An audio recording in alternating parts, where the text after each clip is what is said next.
Washington do people believe that?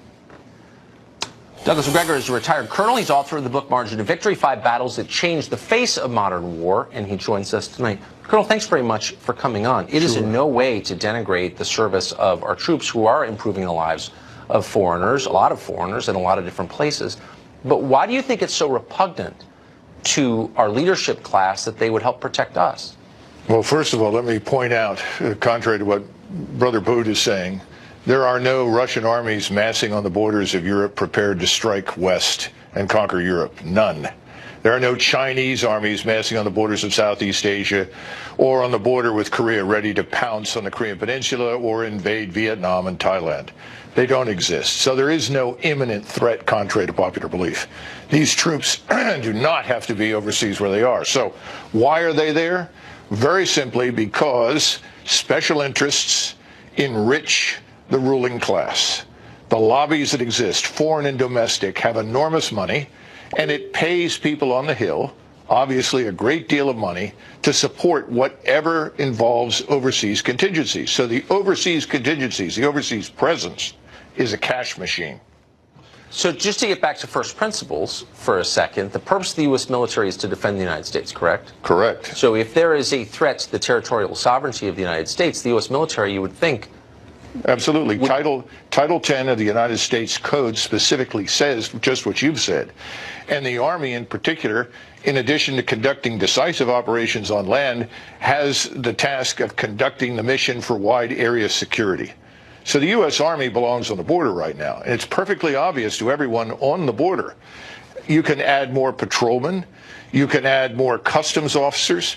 It's not just a function of the wall. They cannot possibly cope with hundreds of thousands of people marching over those borders, especially when they're told that if you reach the border, you have to be admitted. We need martial law on the border. I just spoke this afternoon to people on the border with New Mexico, Arizona, and Texas, and they all said the same thing. Please send troops, send the United States Army.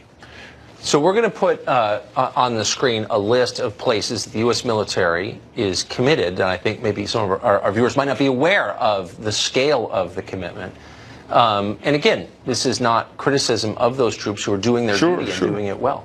But they were sent by policymakers who see what they're doing in Denmark, Fiji, Finland, France, we're going to keep scrolling here, as a good deed. But why would it be offensive for them to protect this country? I don't understand. Why is one good and the other bad? Well, the Democrats look south and they see voters moving across the border.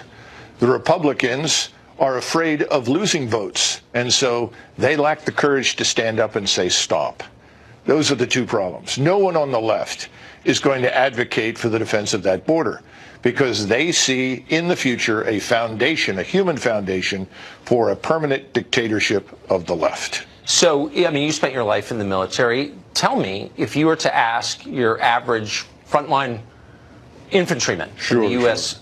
Army, would you feel better about protecting your own country's border or protecting our, quote, Kurdish allies, whoever they are, in Syria? What do you think the answer would be? Well, first of all, let's face it, the average American soldier, sailor, airman, or Marine who arrives in the Middle East and looks around, he says, my God, there's nothing here worth my life. Yes. So as a result, I'm not going to take any chances. So if I'm in a fight, I'm going to pull the trigger. I'm not going home in a body bag.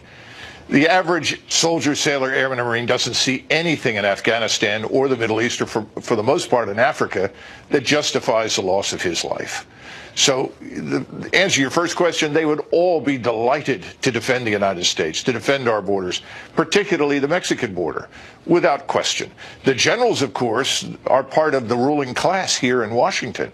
They're not interested because they look at the same cash machine. How do we justify bloated ground forces, a huge Marine Corps, a large Army, massive investment in surface fleets if we pull back and we admit there really is no justification for it overseas? Can't be done.